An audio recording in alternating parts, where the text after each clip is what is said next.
I vow, you vow, we vow. Hello everyone, welcome to know your fiction. आज हम लोग novel के बारे में देखने वाले हैं द सैक्रिफाइस, जिसको लिखा है शैंटिल ट्रेसायर ने। ये जो नॉवल है, अभी इसके पहले की जो नॉवेल्स है इस सीरीज में, जैसे कि द रिचुअल, वो पढ़ी होगी तो पता है कि ये जो वर्ल्ड है इसमें लॉर्ड्स हैं, लेडीज हैं। ये मतलब सीक्रेट सोसाइटी पे है। एक सीक्रेट सोसाइटी है जिसमें लॉर्ड्स होते हैं, लेडीज होते हैं और द चोजन वन होते हैं। ओके, इसके मैं स्पॉयलर्स भी बताऊंगी, बट वो सेकंड पार्ट में बताऊंगी। फर्स्ट पार्ट में क्या क्या है उसमें चीज़ें, उस चीज़ को बताऊंगी।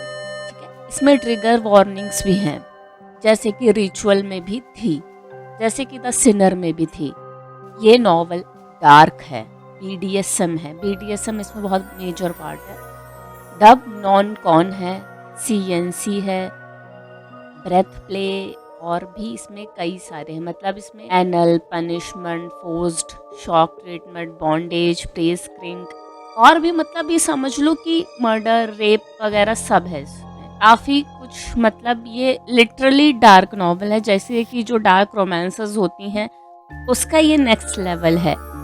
जैसे कि द सिनिस्टर में था, द रिचुअल फिर भी कम डार्कर शेड में थी। यूजुअली मैं BDSM नहीं पढ़ती हूँ, बट अब द रिचुअल के आगे की चीज़ें मुझे जाननी थी। द सिनिस्टर भी मुझे ठीक लगी, बट सैक्रिफाइस सिनिस्टर से फिर भी बेटर लगी। इसमें मेल फीमेल हैं, ठीक है, हैप्पी एंडिंग है, arranged marriage, secret society.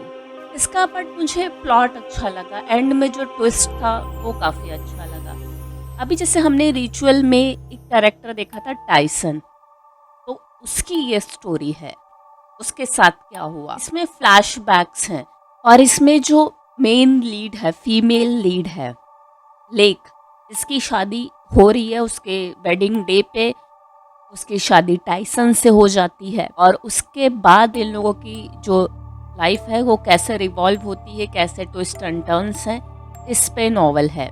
Dark novel है, BDSM इसमें मेजर पार्ट है। तो अगर वो चीज़ नहीं पसंद है तो वो नॉवल मत पढ़ो। मुझे भी उतनी पसंद नहीं है BDSM पार्ट। अभी यहाँ तक तो था कि नॉवल में क्या हो सकता है, क्या है। अब मैं नॉवल की स्टोरी बताने वाली हूँ। सो स्पॉयलर्स हैं, अगर स्पॉयलर्स नहीं जानना तो अभी यहाँ पे ही वीडियो बंद कर दो। ओके, तो शुरू से शुरू करते हैं। नॉवल में फ्लैशबैक्स हैं, वो तो समझ में आ जाएगा। अब ये जो है टाइसन, इसकी चोजन वन होती है विटनी, मतलब ये लेक की ही सिस्टर है। हमने द रिचुअल वगैरह में ही सुना था कि जो लॉर्ड्स थे उन्होंने टाइसन के साथ जागती की होती है, फेल्ड हिम। तो इसको एक रिवॉर्ड मिलता है इस चीज पे टाइसन को, कि वो जब चाहे, जिससे चाहे, जैसे चाहे शादी कर सकता है, कोई रोक टोक नहीं, कोई कुछ नहीं। तो जब लेक की शादी हो रही होती तब वो उसकी वेडिंग उसकी हाईजैक कर लेता है, और वो लेक से शादी करना चाहता होता है। ना लेक के फादर को पसंद है, ना उसके ब्रदर को पसंद है। ये लोग रोकने का ट्राई करते हैं बट नहीं रोक पाते। इन दोनों की शादी हो जाती है, इन लोगों की शादी चल रही है, एक्सट्रीम लेवल पे है टाइसन, मतलब लिटरली उसको कोई हर्ट वगैरह नहीं करता, बट अब इन लोगों के बीच में उसी में कनेक्शन भी बनने लगता है। ये जो है लेक टाइसन के ही क्लब में काम करने लगती है एज एन वेट्रेस। तो वहाँ पे उसके जो इंट्रैक्शंस हैं, वो वहाँ क्लब में बारटेंडर ब्यू है, और वहीं पे एक और वर्कर है बेथनी। ओके, सो इन सब चीज़ों पे ये स्टोरी चल रही है। और उसी में एक दिन उसके क्लब में उसका फादर आता है, लेक का फादर आता है, और वो बेथनी की मदद से आता है। तो दैट मीन्स कि जो बेथनी है वो उसके फादर के लिए, लेक के फादर के लिए काम कर रही है।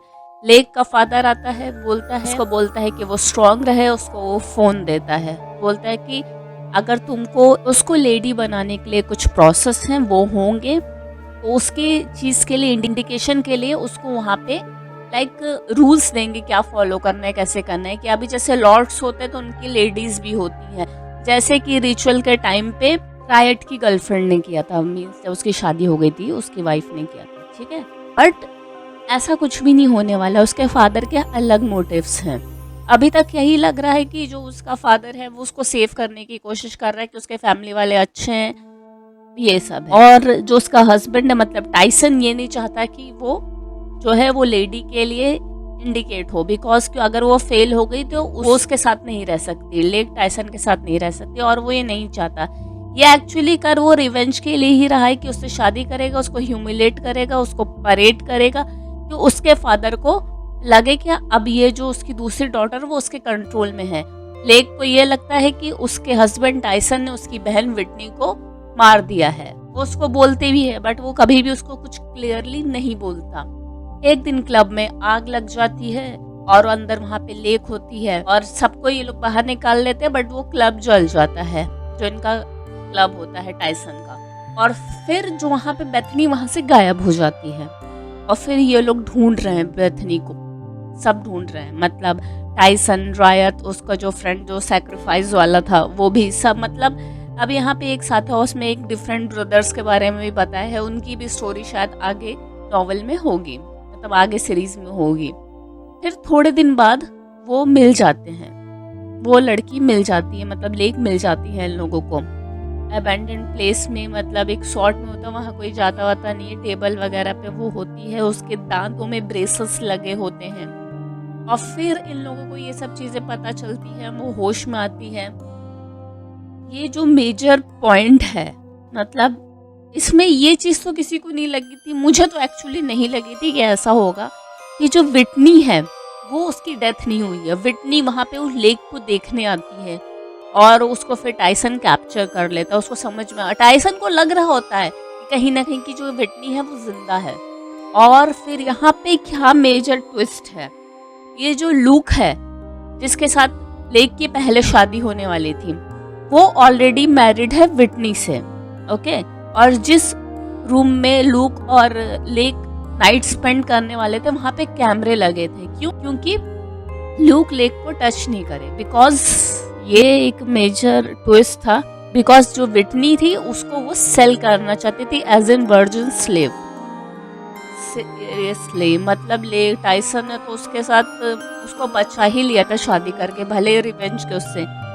विटनी उसको सेल करना चाहती थी, इसके लिए वो शादी के बाद वो गायब हो जाती और वो किसी को मिलती भी नहीं। ऐसे इनके क्लब में आने वाले कई लड़कियां गायब हो रही थी, कुछ लोग मरी हुई मिलती और एक दो शायद मिली भी नहीं थी। और इसका ब्रदर भी लड़कियों को सेल करता था और इसके बारे में इसके फादर को पता था, बट उसने किसी को नहीं बताया। और जब टाइसन विटनी को चूज करने वाला होता है एज एन चोजन वन, तो उसको फोन पे इंस्ट्रक्शंस मिलते हैं कि वो विटनी को ही चूज करे और वो उसका टास्क है। अभी इन लोगों में कैसे लॉर्ड बनने के लिए डिफरेंट डिफरेंट टास्क होते हैं ना, तो ये उसका टास्क है करना। और जब वो वो जो था, जब ये लॉर्ड्स को बताता है ये चीज, फिर लॉर्ड्स बोलती है कि उनकी तरफ से इंस्ट्रक्शंस नहीं थे, ये कोई और ही कर रहा था। और बाद में हमें पता चलता है कि ये जो है वो विटनी का फादर कर रहा होता है, कि विटनी को चोजन वन बनाने के लिए, बिकॉज ये उसका रिवेंज प्लान होता है उसके फादर का शुरू से ही। ये क्यों होता है? बिकॉज जो लेक का फादर है, विटनी का फादर, ये किसी वुमेन के साथ होता है और टाइसन उसकी फिल्म बना लेता है, उसको रिकॉर्ड कर लेता है। और ये अपनी मर्जी से नहीं करता, ये लॉर्ड्स के कहने पे करता है, क्योंकि वो जो लेक और विटनी के फादर को वो लोग सेनेटर नहीं बनने देना चाहते थे, इसकी वजह से। और इसके लिए ही वो रिवेंज प्लान कर रहा होता है कि विटनी की जो डेथ है वो टाइसन पे डाल दे, वो नहीं हुआ।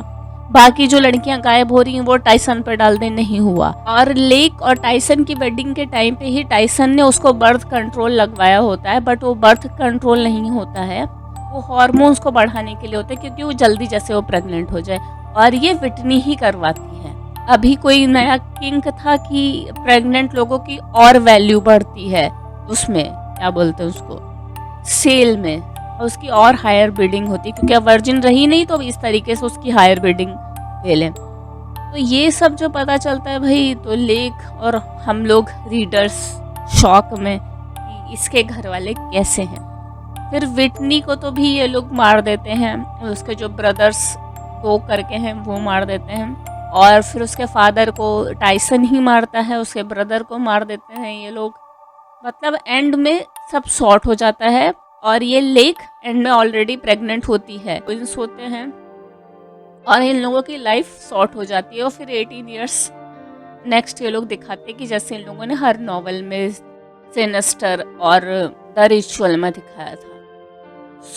इसी दूसरी बुक पे वीडियो देखना है तो बताओ मुझे कैसा लगा ये वीडियो, बताओ कमेंट करके बताओ। अच्छा लगा है तो लाइक करो, और चैनल पर फर्स्ट टाइम और अभी तक चैनल सब्सक्राइब नहीं किया तो चैनल सब्सक्राइब करो, साथ ही साथ बेल आइकन प्रेस कर लो, तो जब भी मैं न्यू वीडियो डालूँ तो उसकी नोटिफिकेशन मिल जाए। Thanks for watching, see you next time, bye bye.